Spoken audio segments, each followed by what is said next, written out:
Usually when we talk about a medical diagnosis, there's this expectation of precision. Like, it's almost like engineering. Oh, absolutely. You break your arm, the x-ray shows that jagged, undeniable white line, and the doctor just points at it and says, there it is. That's the problem. Right. It's very binary. Exactly. It's binary. It's either broken or it's not. And, there's a deep psychological comfort in that, right?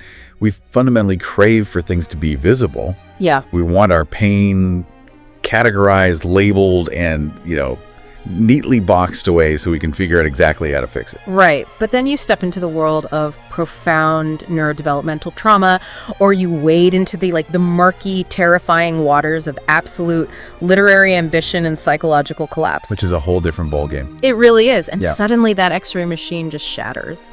The diagnostic landscape isn't binary anymore. It's just fog. Pure fog. Yep.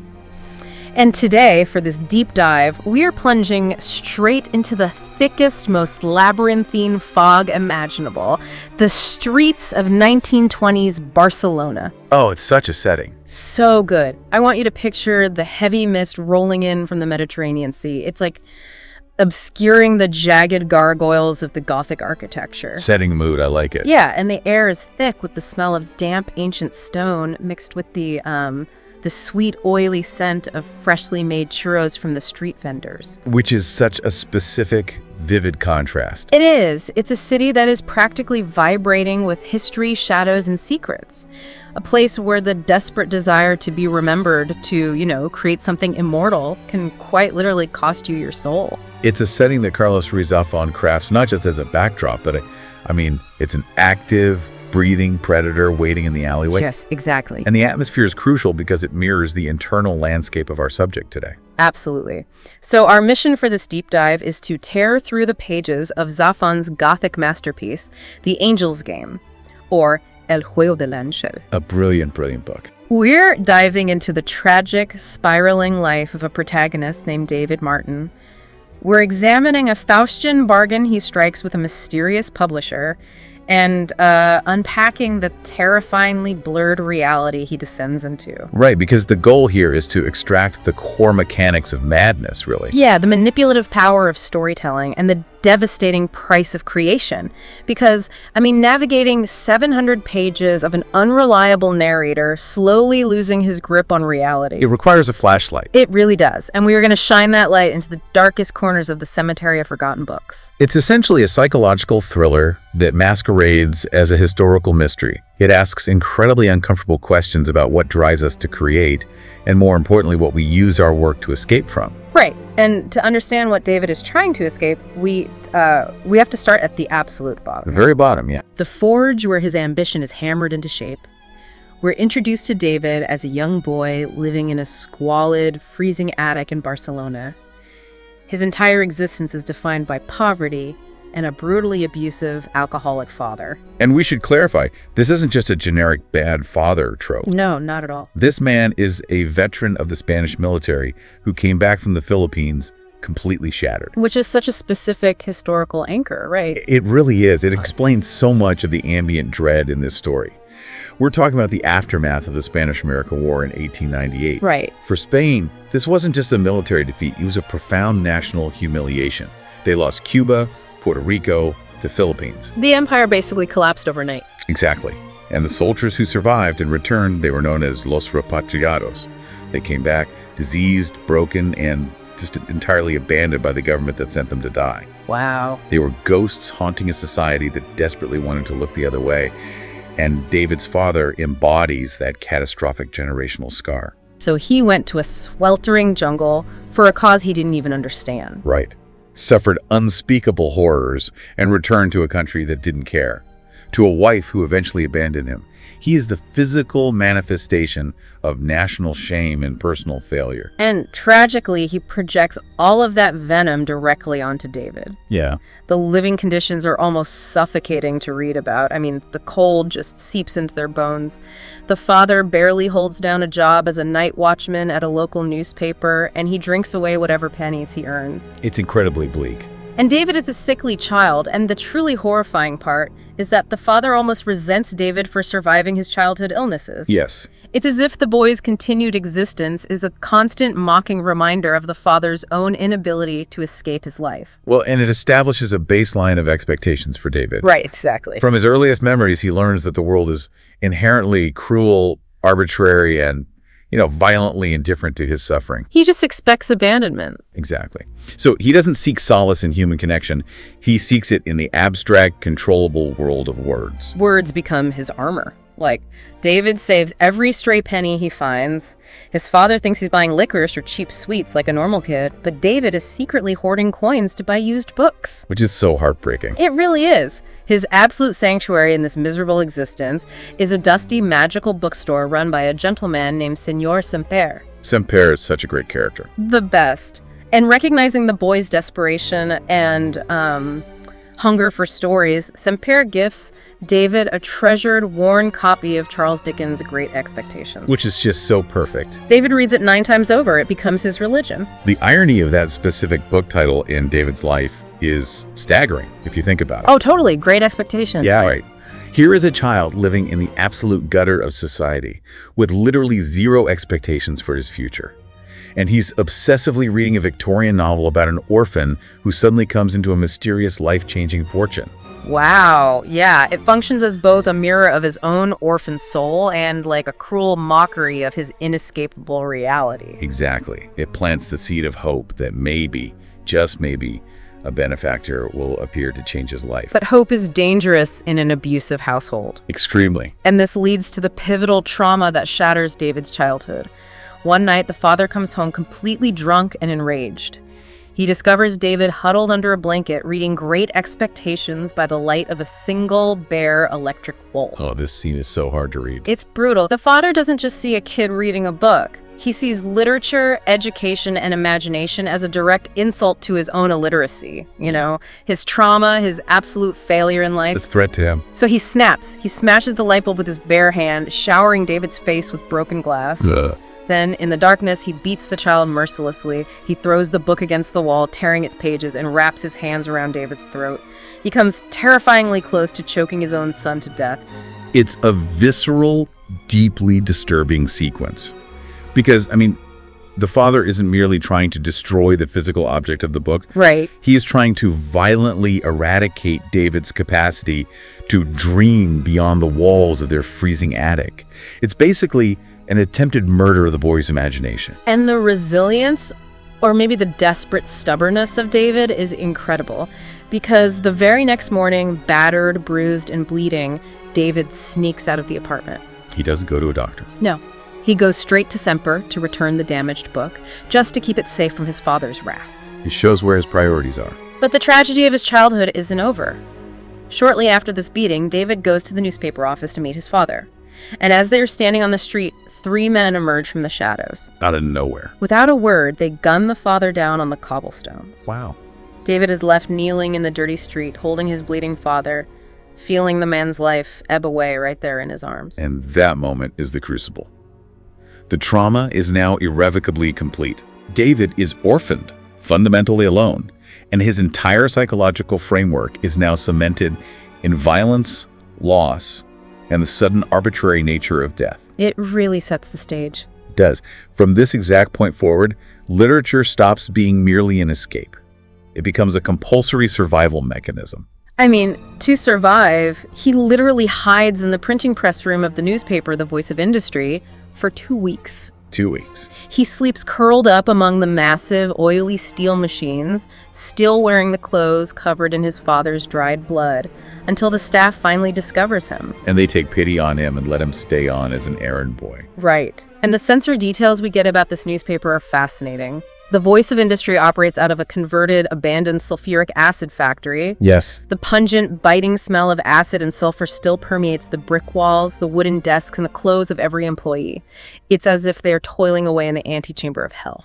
That is a masterclass in Gothic world building right there. Zafón uses sensory details to manipulate the reader's subconscious. How? Well, the smell of sulfur is a classic, centuries-old trope hinting at the demonic. Oh, true. It subtly tells us that the world of publishing, The world of mass-produced words that David is desperately trying to enter is not some pure artistic utopia. It's a factory. Exactly. It is a corrosive industrial machine. It eats away at the soul just as acid eats away at metal. And in this corrosive environment, David finds himself caught between two incredibly polarized father figures. On one side, you have Pedro Vidal. Ah, Vidal. Vidal is the star writer of the paper. He is aristocratic, impossibly wealthy, and lives in a luxurious mansion called Villa Helios in the upscale Pedrolbs neighborhood. He's the golden boy. Totally.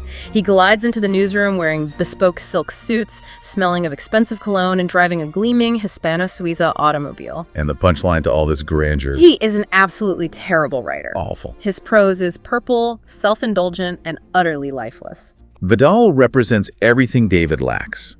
He has vast inherited wealth. His family made their fortune exploiting the sugar trade in the Americas and then monopolized the electricity grid in Barcelona. So he's set. Right. Vidal doesn't have to bleed onto the page to afford his next meal. He writes purely for vanity. He's a dilettante playing dress-up as a tortured bohemian. But he takes David under his wing. He does. He acts as a patron to David, perhaps out of genuine pity, or, perhaps because having a destitute, brilliant protege makes him feel more like a true artist. Yeah, it feeds his ego. Then, on the complete opposite end of the spectrum, you have Don Basilio. I love Don Basilio. He is the terrifying, chain-smoking, cynical deputy editor of the newspaper. Don Basilio is a man who famously believes that the excessive use of adjectives is a clear medical symptom of a vitamin deficiency. Which is such a brilliant, sharp piece of characterization. Isn't it? Don Basilio is the hardened, pragmatic reality of the publishing business. He doesn't give a damn about artistic integrity or the muses. Yep. He cares about column inches, deadlines, and selling papers to the masses. He is the taskmaster who views writers not as artists, but as factory workers producing text. So David is scrubbing floors, running errands, and obsessively writing in secret in the dead of night. Then the universe blinks. His big break. The regular writer for the Sunday Backpage supplement fails to deliver his manuscript. The printing press is looming. Don Basilio calls the teenage David into his smoky office and gives him an impossible test. 6 hours. He gives David exactly 6 hours to write a filler story, 6 hours to fill an entire page.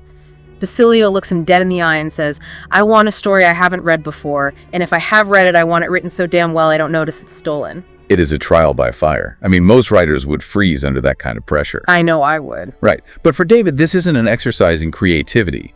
It's a matter of life or death. He sits down at Pedro Vidal's empty, opulent desk in the middle of the chaotic newsroom, and he just opens a vein. And when you look at how his writing process is described here, it's frantic, almost manic. Yeah. He envisions a dark, rain-slicked city, a man fleeing through the alleys with blood on his hands. In 6 hours, he produces a gripping, hyper-violent, incredibly dark tale titled The Mysteries of Barcelona. And right out of the gate, he invents this magnetic character. A femme fatale named Chloe Berman. She is a pale, black-haired phantom who seduces hypocritical, wealthy men, strips off her clothes in the dark, and murders them. With lipstick. Yes. Using a paralyzing poison she wears on her lips as bright red lipstick. It is the absolute definition of pulp fiction. It's sensationalist, melodramatic, drenched in sex and violence, what Don Basilio dismissively categorizes as grand guignol. But it works. It does. What makes it work is that it possesses a raw, undeniable, feral energy. David isn't writing from a place of refined literary theory or academic study. Right, he's just a kid. Exactly. He is writing from his gut. He is projecting all his repressed anger, his childhood trauma, his resentment of the wealthy elite, and his desperate, clawing need to survive directly into this pulp narrative. That makes so much sense. Right.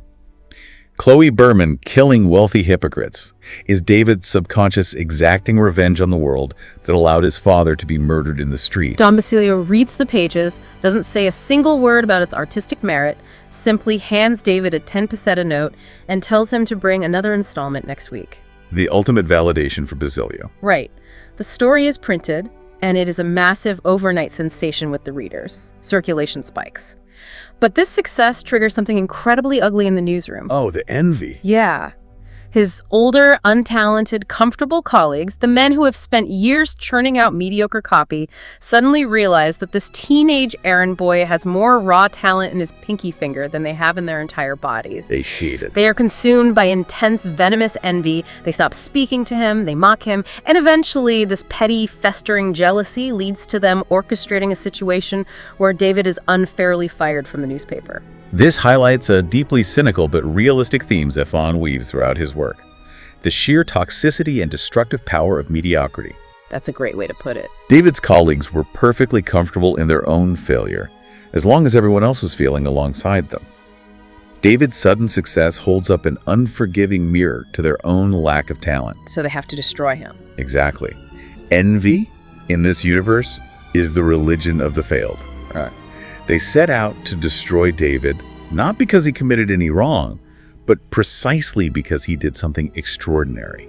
Wait, but look at how he is actually living during this period of, quote-unquote, success. Oh, it's terrible. He's not living like a celebrated author. He's renting a room in a squalid, depressing pension run by a woman named Doña Carmen, surrounded by a cast of eccentric, desperate, impoverished boarders. He's barely scraping by. He's surviving entirely on black coffee, cheap tobacco, and almost zero sleep.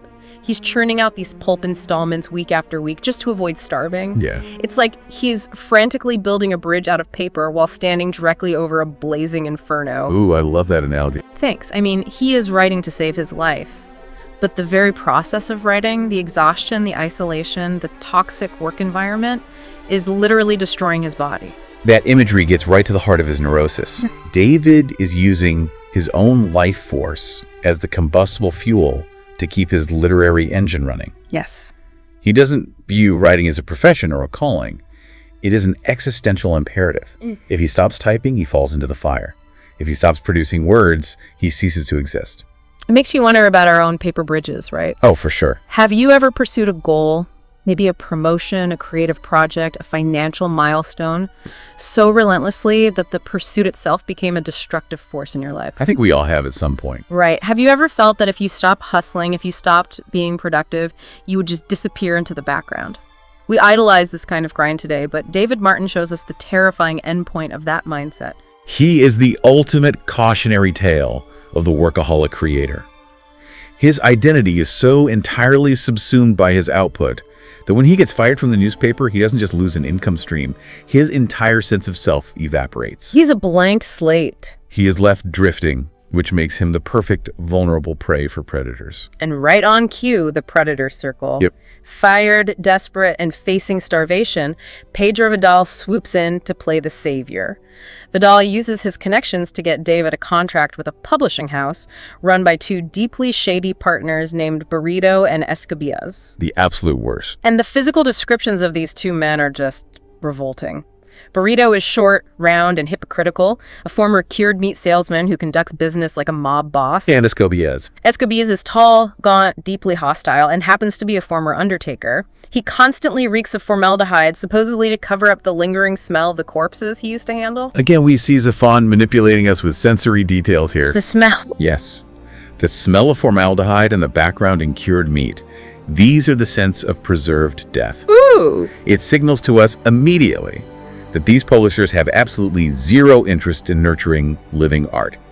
They are entirely in the business of packaging, preserving, and selling dead things for profit. They trap David in a draconian, predatory contract that is practically a form of indentured servitude. It's basically slavery. Yeah.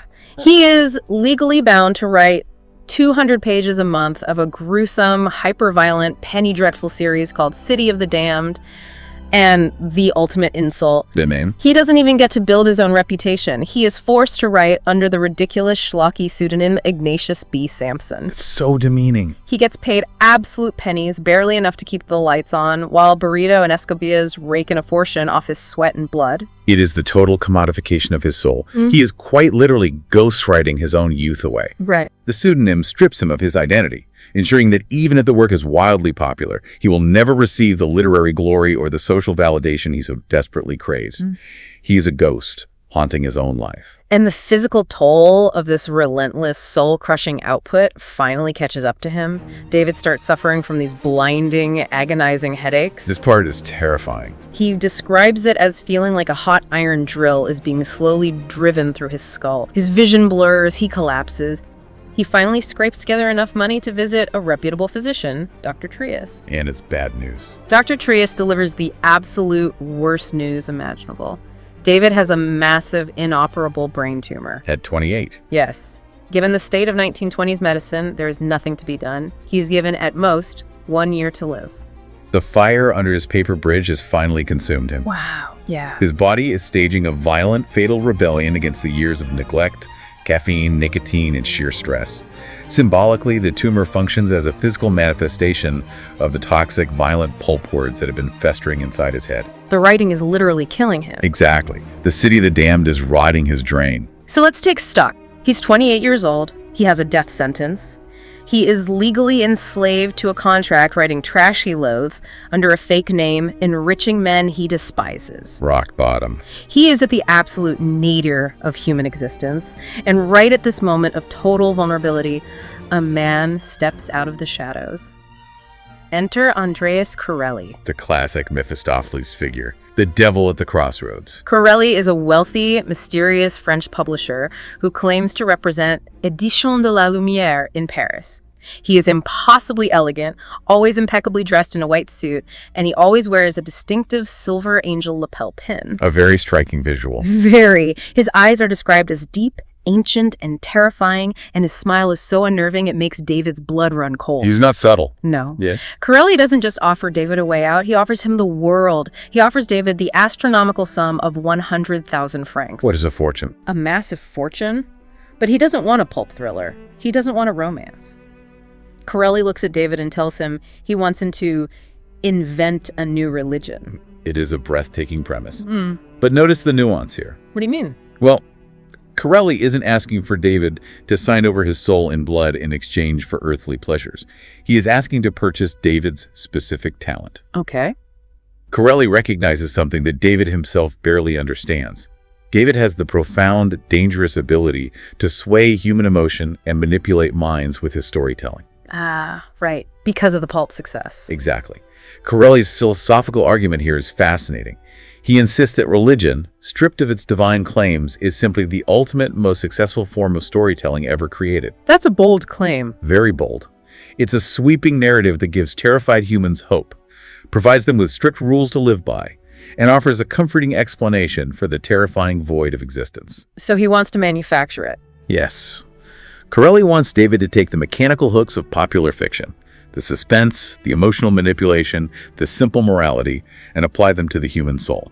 He wants to mass-produce a faith. The sheer megalomania of the request is staggering. But David is a dying man. He has literally nothing left to lose. And this is where things get weird. Yeah, this is where the narrative sharply veers from a gritty historical drama into supernatural horror. Because the perks of signing with Corelli aren't just financial. No. Corelli invites David to a lavish dinner. During the meal, Corelli reaches across the table and gently touches David's hand. Just a touch. Just a touch. And the very next morning, David wakes up. The blinding pain in his skull is gone. His vision is clear. He feels a surge of vitality he hasn't felt since he was a child. The tumor. The inoperable tumor has vanished. He is miraculously, inexplicably cured. Unbelievable. And it doesn't stop there. A few days later, the city is rocked by the news that Burrito and Escobillas, the abusive publishers, have been brutally murdered in their office in a locked room scenario. The obstacles are violently, efficiently removed from the board. How convenient. Right. Corelli isn't just offering a contract. He is clearing the path. He is ensuring that David has absolutely no excuses, no physical limitations, and no other legal obligations. Yeah. Corelli has purchased David's life, his restored health, and his absolute unwavering loyalty. And to seal this psychological domination, Corelli orchestrates an encounter that shatters David's grip on reality. The brothel scene. Yes. Right before the miraculous cure, Corelli sends David an invitation to meet him at an ultra-exclusive hidden brothel in the Ravel district called El Ensueño. Such a creepy sequence. David navigates the dark alleys, finds the opulent building, and goes inside. But Corelli isn't there. Instead, David is introduced to a woman, and as he looks at her, his heart stops. Let me guess. She has jet black hair, impossibly pale skin, and wears a very specific shade of red lipstick. Chloe Berman. She matches, down to the smallest, most granular detail, the physical description of Chloe Berman, the fictional femme fatale David invented out of thin air for his very first published story. Insane. David sleeps with her. It's an intoxicating, surreal night. It is a moment of profound psychological disorientation. David is a man who has lived his entire life using fiction to shield himself from reality. Right? And now, his fiction is literally becoming flesh. The boundary between the creator and the creation collapses. But the kicker, the moment that sends chills down your spine, happens a few days later. When he goes back. When he tries to go back. He tries to go back to El Ensueño to find this woman. He walks down the exact same alleyway. But when he arrives at the address, there is no opulent brothel. Nothing there. There is only a charred, gutted, crumbling ruin. Confused, he walks into a grimy tavern across the street and asks the bartender what happened to El Ensueño. And what does the bartender say? The bartender looks at him like he's insane and tells him that El Ensueño burned to the ground 15 years ago, in 1903. Wow. 6 people died in the fire.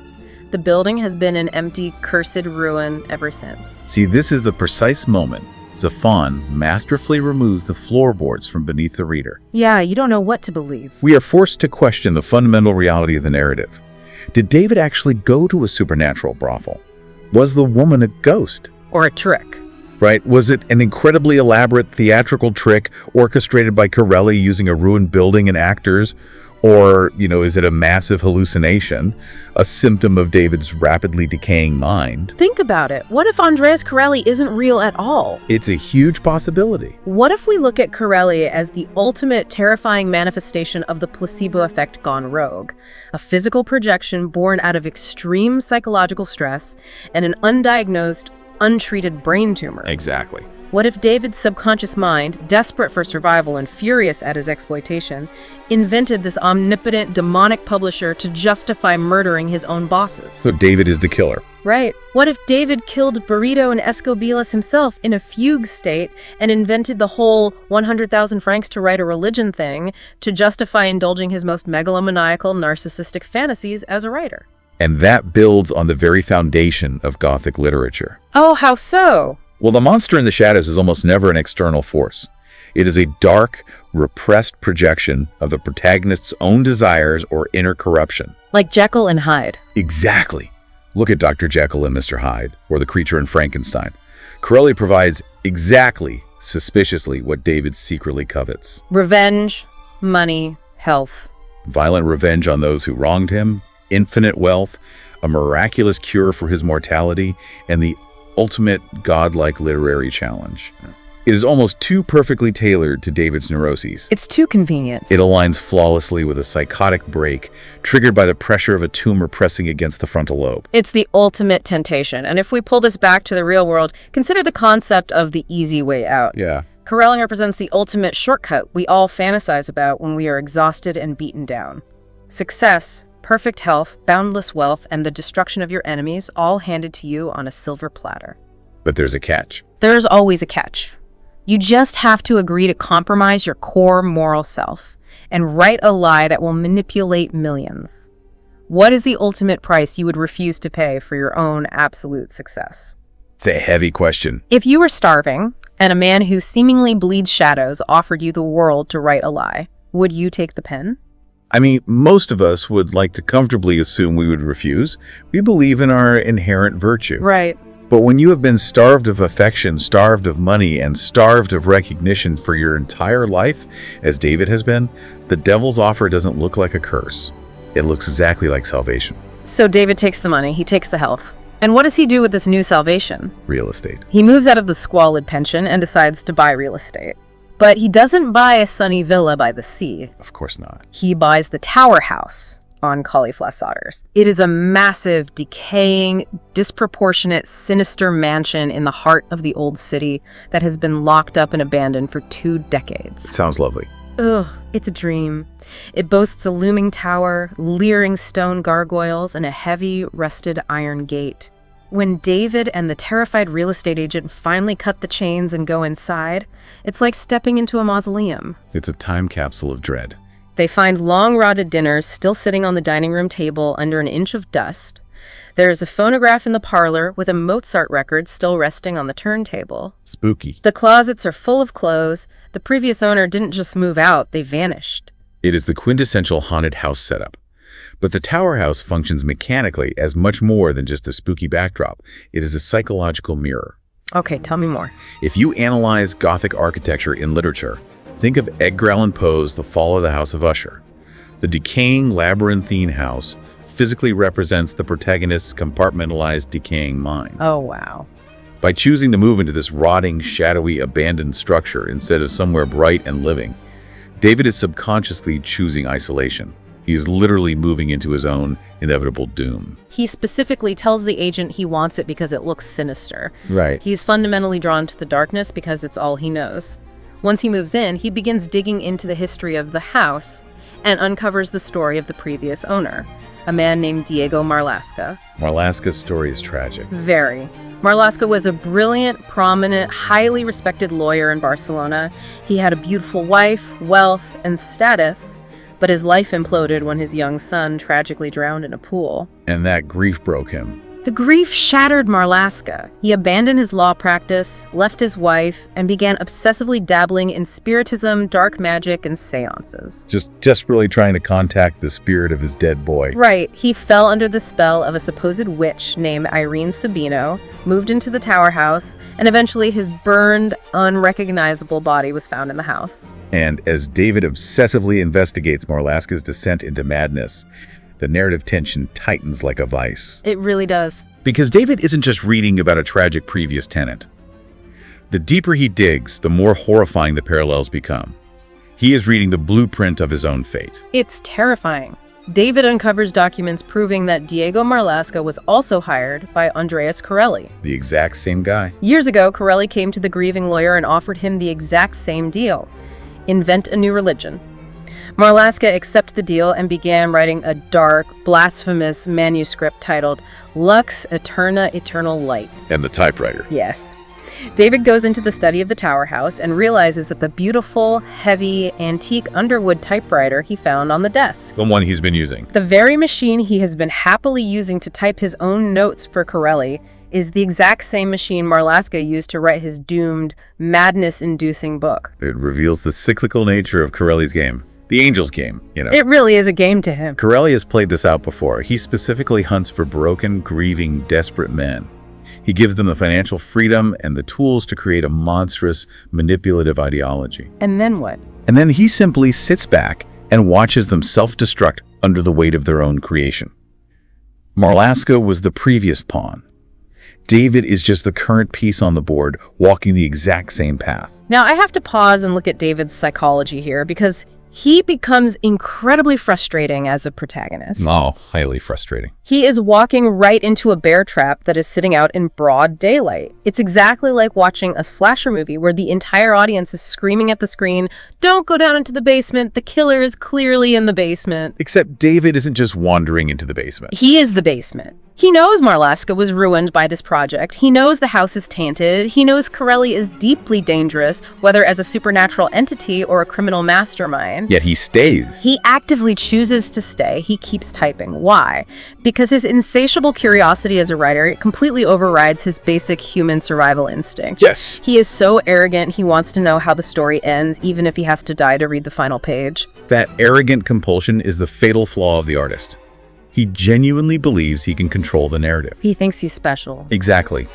He thinks he is smarter than Marlaska, stronger than the madness, and capable of outsmarting the devil himself. It is a supreme, blinding arrogance born out of deep, unhealed insecurity. But Zafón doesn't just leave us in this suffocating darkness. Into this rotting, dusty house steps a burst of absolute chaotic light. Enter Isabella. Isabella is a masterstroke of pacing. She is the necessary counterbalance that keeps the narrative from collapsing under its own Gothic gloom. She really is. Isabella is a 17-year-old girl, the daughter of a local merchant. But she has a fierce, razor-sharp intellect and a burning desire to become a writer. And she's a fan. She has read David's pulp stories, figures out who he is, and basically forces her way into his life. She shows up at the iron gates of the tower house, declares herself his new assistant, and refuses to take no for an answer. I love her confidence. It's amazing. She starts cooking for him, sweeping away the decades of dust, throwing open the heavy curtains to let the sun in, and constantly arguing with him about literary theory. She is completely unintimidated by his brooding, tortured artist persona. The dialogue between the two of them is some of the best in the novel. It is rapid fire, layered with thick sarcasm, black humor, and genuine affection. It really lightens things up. Zafón uses Isabella to mechanically ground the narrative. Whenever David is floating too far away into his paranoid hallucinations, supernatural conspiracies, and religious philosophizing, Isabella is right there. she's right there in the kitchen, making roast duck with caramel sauce and bluntly telling him that his latest chapter is self-indulgent garbage. She is the anchor desperately trying to keep his ship tethered to reality. She represents the normal, beautiful life he could potentially have. A life of warmth, shared meals, companionship, and a mutual love for literature without the, demonic life or death stakes. But he pushes her away. Always. David continually keeps her at arm's length. He is harsh with her. He even tries to play matchmaker, setting her up with the kind, stable son of Señor Semper, the bookseller. Why do you think he does that? He does this almost as a defense mechanism, a way to push her towards safety and protect her from his own encroaching darkness. He recognizes his own toxicity. In his rare moments of clarity, he sees that the Tower House and the Corelli manuscript are a black hole. He doesn't want her pulled in. Right. He genuinely cares for Isabella enough to want her to have a safe, predictable, loving life with the Semper family, who represent a pure, uncorrupted, joyful love for books. He pushes her away to save her. We see this all the time in our own lives, echoing the Marlaska parallels. We see someone crash and burn in a toxic job, a bad relationship, or a dangerous habit, but when we enter that same situation, we think, it'll be different for me. I can handle it. I'm the exception. Oh, absolutely. David thinks he's the exception to Corelli's game. He ignores the rotting food, the ruined lives, the warnings from Isabella, all because his ego demands he finish the book. How often do you ignore the blazing red flags right in front of you because your pride convinces you are stronger than the trap? It's a profoundly universal human failing, just magnified to a supernatural operatic scale in this setting. Which brings us to the emotional core of the tragedy. Because while Isabella is the light trying to pull him back, David's heart is already entirely consumed by someone else. Christina. A woman named Christina. Christina is the daughter of Manuel, the chauffeur who works for David's wealthy mentor, Pedro Vidal. Right. David and Christina basically grew up together in the margins of Vidal's opulent world. David has loved her since they were teenagers. But it's complicated. Extremely. It is a silent, tortured, deeply repressed love. He never feels worthy of her because of his poverty and his trauma, and the situation becomes excruciatingly complicated because of Pedro Vidal himself. The bad writer. Vidal, as we established, is a terrible writer, desperate for critical validation. He has been agonizing over a quote-unquote serious, monumental novel for years, and he knows it's absolute garbage. So he asks for help. So David agrees to a devastating compromise. He agrees to secretly ghostwrite the entire novel for Vidal. Oh, man. He pours his own soul, his refined talent, his absolute best work into a manuscript that will carry Pedro Vidal's name, essentially sacrificing his own chance at literary immortality to save his mentor's fragile pride. This action perfectly synthesizes the theme of sacrifice that defines David's life. Yeah. He sacrifices his physical health writing trash for Burrito and Escobillas. He sacrifices his moral soul writing a religion for Corelli.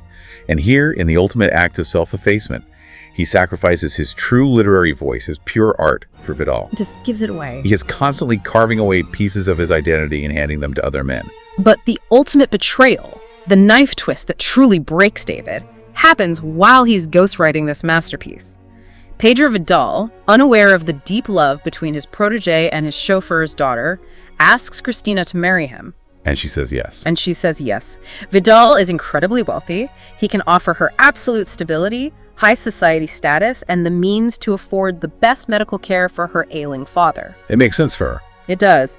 David, who lives in a decaying haunted house, has a death sentence hanging over his head, and is secretly writing a demonic text, stays entirely silent. He swallows his agony and watches her walk down the aisle. It is a devastating emotional blow that shatters him.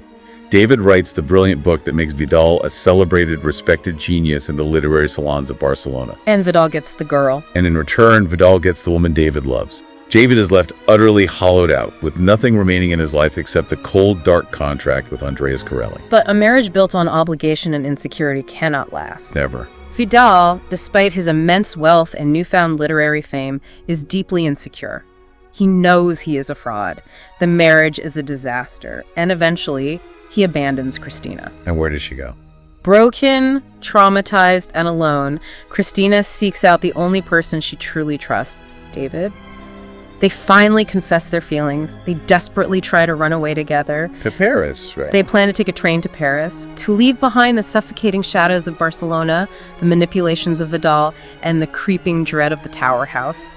But it's too late. Way too late. The accumulated trauma of Vidal's betrayal, the death of her father, and the sheer, palpable, dark energy radiating from David and his Corelli manuscript is simply too much for her fragile mind to bear. She suffers a severe, catastrophic psychological break. Yeah. The weight of the Gothic world just crushes her. She ends up in a sanatorium in Puigcerdà. It's a snow-covered town high in the mountains outside Barcelona, far from the coastal heat. The setting completely changes. It does. She is suffering from severe brain damage or catatonia, slipping in and out of consciousness. David abandons everything and travels to the mountains, sitting vigil by her cold iron bed for days, holding her hand. And when she wakes up, When she finally regains a moment of lucidity, she doesn't look at him with love. She looks at him with absolute primal terror. she knows. She tells him that she knows what he has been writing in the Tower House.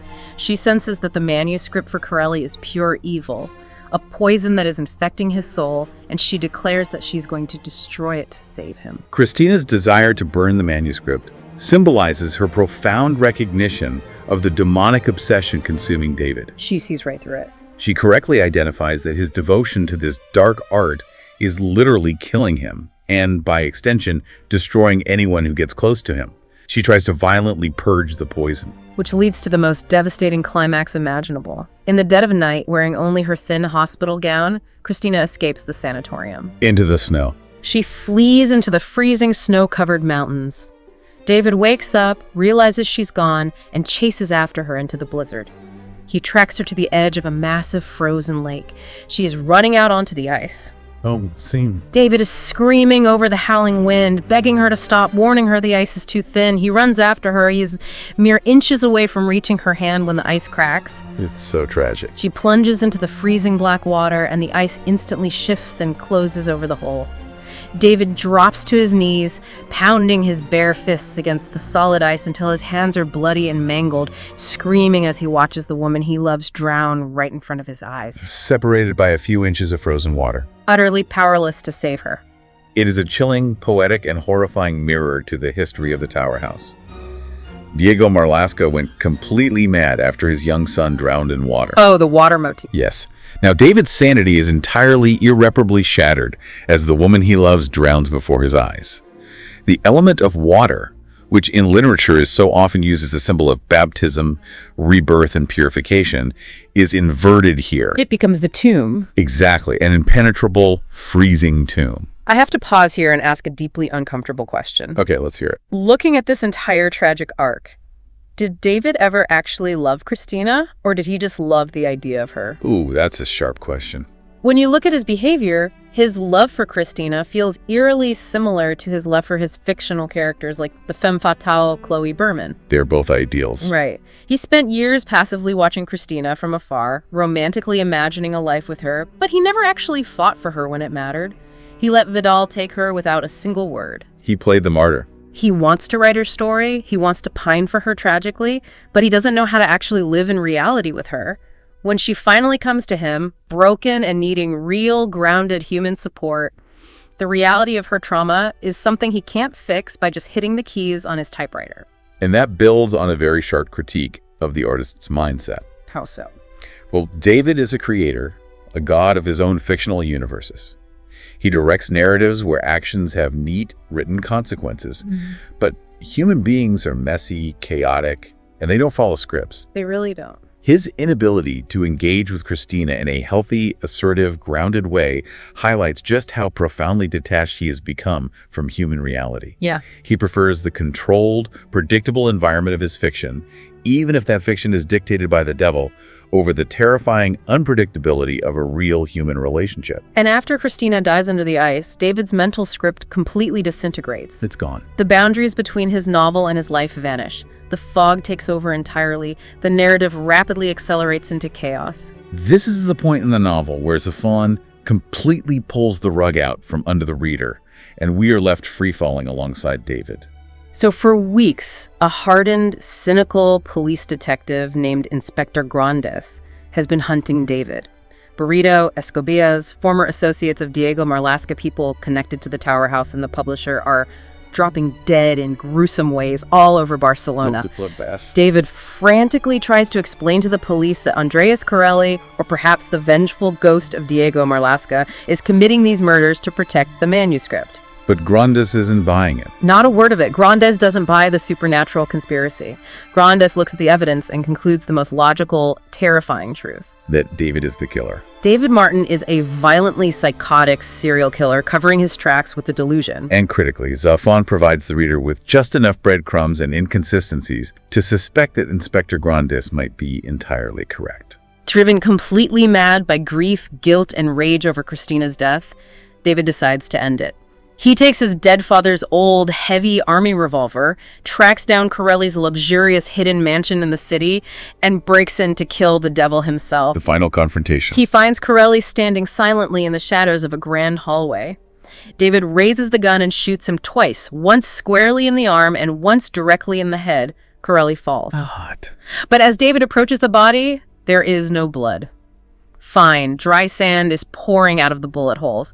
Corelli's face is a painted mask. He is a mannequin. A literal, lifeless puppet. Trembling, David descends into the dark basement of Corelli's mansion. He strikes a match, and the flickering light reveals an entire cavernous room filled with dozens of mannequins. It's so unsettling. There's a mannequin dressed exactly like Corelli's chauffeur. There's one of Corelli's butler. And sitting in a chair, incredibly, is a mannequin meticulously crafted to look exactly like David himself. This image raises the most urgent, terrifying question of the entire deep dive. Which is, has Andreas Corelli ever been real? For hundreds of pages, has David been walking into an abandoned house, dressing up mannequins and projecting voices, conversations, and supernatural deals onto them, while lost in a deep, psychotic fugue state? oh my god, it gets even crazier. David flees the mannequin house and runs back to his own tower house. When he arrives, the house smells intensely of rotting meat. Which is never a good sign. He traces the smell to a heavy wooden wardrobe in his bedroom. He pulls it away from the wall and discovers a hidden, secret room built into the architecture. He breaks inside and finds a man tied to a chair. Who is it? He recognizes him from old photographs. It's Ricardo Salvador, a former police officer who investigated the Marlaska case decades ago and supposedly vanished. But when David reaches out and touches the man's shoulder, the corpse instantly crumbles into a pile of dry ash. He's been dead a long time. He has been dead in that room for decades. And then, from the deep shadows of the secret room, a figure steps forward. It is Diego Marlaska. The man who supposedly burned to death in this very house 20 years ago. Marlaska isn't a ghost. He isn't dead. He faked his own fiery death decades ago to escape his massive debts and his spiraling madness. He's just been hiding. He murdered someone else, burned the body to fool the authorities, and has been secretly hiding like a rat in the hidden walls and secret rooms of the Tower House all this time. That is horrifying. He has been watching David sleep. He has been the one manipulating David, trying to steal his life, his youth, and his soul to complete the dark, twisted rituals of Lux Eterna that he failed to finish years ago. The ultimate parasite. A brutal, bloody, desperate fight breaks out between David and the insane old man. Lanterns are smashed, a massive fire erupts, quickly engulfing the dry, wooden interior of the Tower House. The house goes up in flames. The flames consume the cursed manuscript, the demonic Underwood typewriter, the rotting furniture, everything. David fights his way out, barely escaping into the street as Marlaska is finally truly burned alive in the inferno of his own making. Fire serves as the ultimate violent cleanser in Gothic literature. It purges the corrupted house, destroys the corrupted, blasphemous text, and burns away the sins of the past, leaving only ash. Burned, exhausted, and now hunted by Inspector Grandes and the entire Barcelona police force as the prime suspect for the massive fire and the string of murders, David has to flee the city he loves. He has no choice. He manages to escape Grandes in a thrilling, heart-stopping sequence high above the port at the cable car station, the Teleférico. During the struggle, Grandes is knocked into the massive, grinding steel gears of the cable car machinery and is brutally crushed to death. A gruesome end for the inspector. David is free, but he is a ghost. Before he boards a ship to disappear forever, he does one last redeeming act. He secretly, legally maneuvers his entire massive fortune, the money given to him by Corelli, leaving it entirely in a trust for Isabella. A parting gift. He sets it up specifically so she can use the funds to save Senor Semper's beloved bookstore from imminent bankruptcy. And so she can marry Semper's kind son, securing her future, the future of the bookstore, and protecting the only pure things left in his ruined life. In the end, amidst all the madness and murder, he uses the devil's money to protect innocence.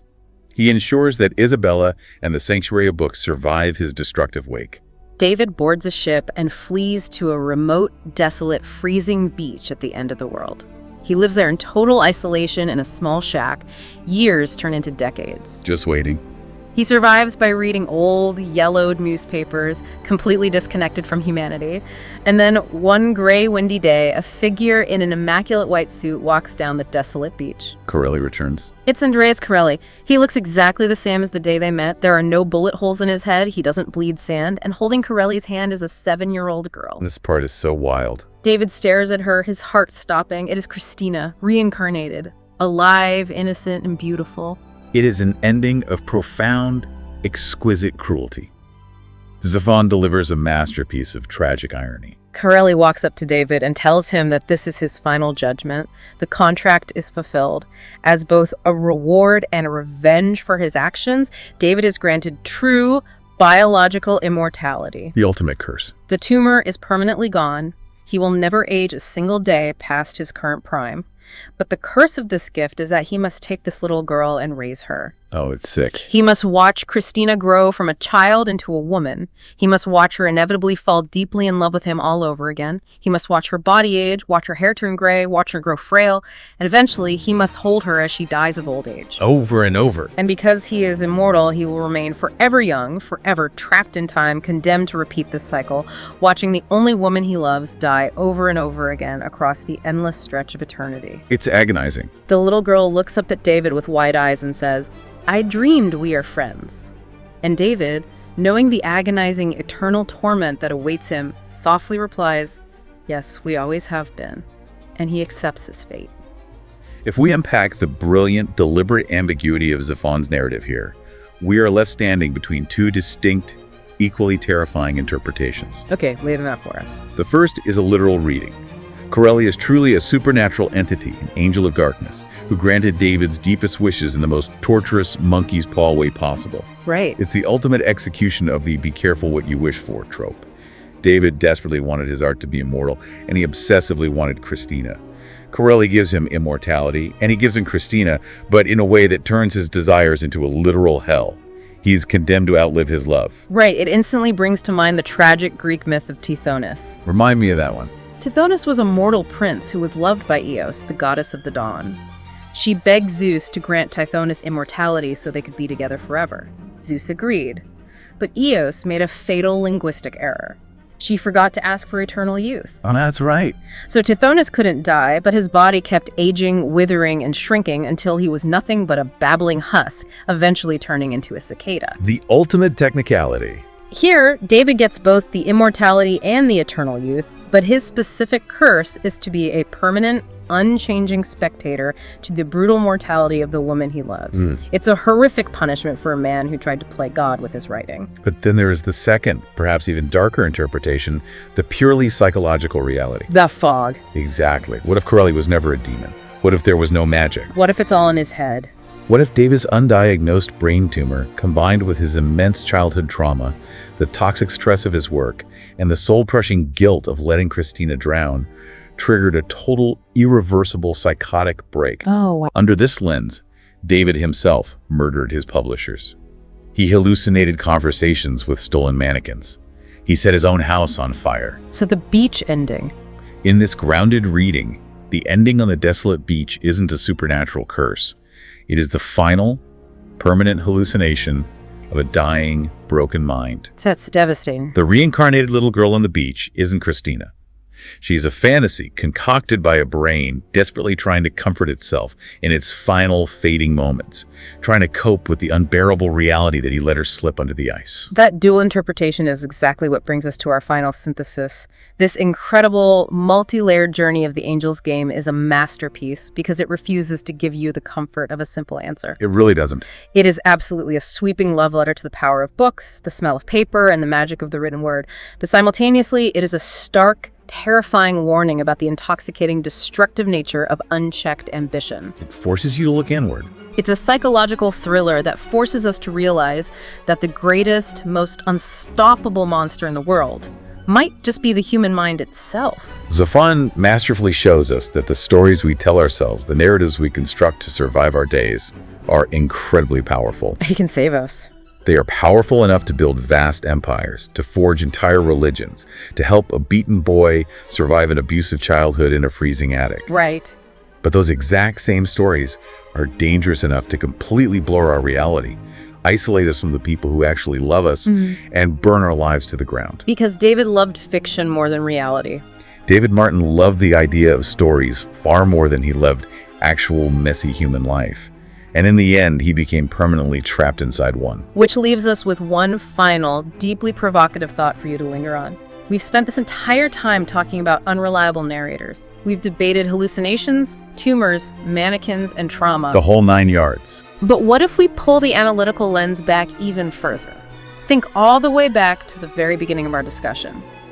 The freezing, squalid attic, the deeply abusive, drunken father who returned from the war with murder in his heart. The inciting incident. Think about the specific night the father caught David reading Great Expectations by the Bear Bald. The father smashed the glass into the boy's face and choked him. The defining trauma of his life. What if we take the ultimate leap?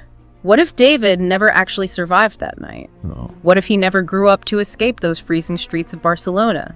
What if this entire sprawling 700-page epic, the magical French publishers, the lucrative demonic contracts, the tragic sweeping romances, the hidden secret rooms, the daring cable car escapes, and the grandiose mythic curse of immortality? What if all of it is just the fleeting, dying dream of a beaten, bleeding boy lying on the floor of a freezing attic? That is, wow. A child whose brain, in its final seconds of life, is desperately trying to give him the one beautiful, tragic, epic adventure he wanted more than anything else. The chance to truly be a writer.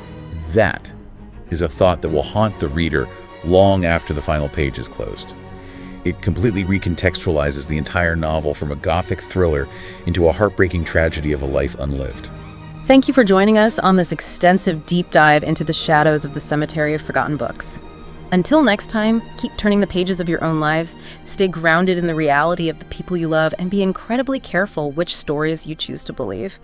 Because as Carlos Ruiz Zafón reminds us so vividly, sometimes the diagnostic X-ray machine is completely broken, the fog is thick, and the monsters hiding in the dark are just our own reflections in the mirror.